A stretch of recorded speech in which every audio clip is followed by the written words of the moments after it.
that Noor Hassan Chauhan. Tamim Iqbal is not going to miss out on opportunities like that. 4 to start off. Other than the bowling unit? Because the bowler had difficulty in grasping the ball. Yeah, it depends, you know. When I get a call from me, আমার মন থেকে যখন আমি মনে করব যে that is time so মনে হয় এটা জাস্ট কয়েকদিন আগের ঘটনা বাট দেখতে গতরাতে তামিমের বাড়াবাড়ি তার পাশাপাশি সোহান এবং অ্যালেক্স হেলস এর ঘটনা নিয়ে লাইভে হাজির হলেন সাকিব আল হাসান। অনেক কিছুই বর্ণনা করলেন এই লাইভের মধ্যে, যেখানে জিতে গিয়েছিলেন সোহান আর এতে খেপে যান তামিম ইকবাল। কেন খেপলেন পুরো ভিডিওটি দেখে নিব, তারপরে বুঝতে পারবো। শুরুতে সোহানের তুফানি ব্যাটিংয়ে মাত্র এক ওভার দরকার ছিল 26 আর এটি নিয়ে ফেলে সোহান, আর এতেই মাথা নষ্ট হয়ে যায় তামিম ইকবালের। যেখানে সোহান আর তামিম ইকবাল আর এর পাশাপাশি অ্যালেক্স হেলস তিনজনকে নিয়ে ঘটনা ঘটে। আর তাই তো কড়া জবাব দেন সাকিব আল হাসান তামিমকে উদ্দেশ্য করে। তিনি বলেন, তামিম ইকবাল একটু পাগলাটে ছেলে, সে কোন সময় কী করতে হয় সেটা ভালোভাবে জানে না। দেখলেন না গতকাল রাতে খেলার মধ্যে পুরো মাথা নষ্ট হয়েছে সেই ছেলেটার।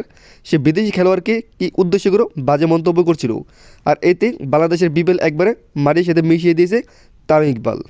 যেখানে আমরা লজ্জিত তার এরকম ব্যবহার দেখি।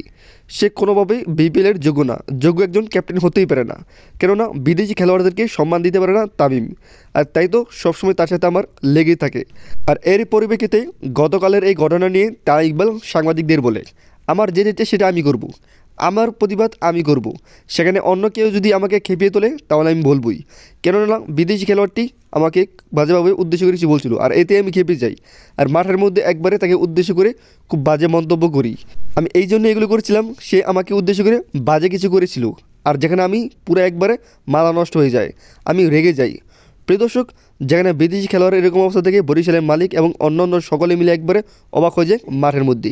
কী হচ্ছে এগুলো, তামিম এগুলো কী করছে, যেন কোনোভাবেই সাবধান করতে পারছে না তামিমকে। আর তাই তো লাইভে এসে এইসব ঘটনা বলেন সাকিব আল হাসান। প্রিয় দর্শক, তামিম ইকবালের এরকম ঘটনা, তার পাশাপাশি লাইভে এসে সাকিবের মন্তব্য, দুটি আপনি কীরকম চোখে দেখছেন কমেন্ট করুন কমেন্ট বক্সে।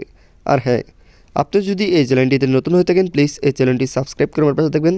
সবাই ভালো থাকবেন, সুস্থ থাকবেন, দেখা হবে নেক্সট কোনো ভিডিওতে।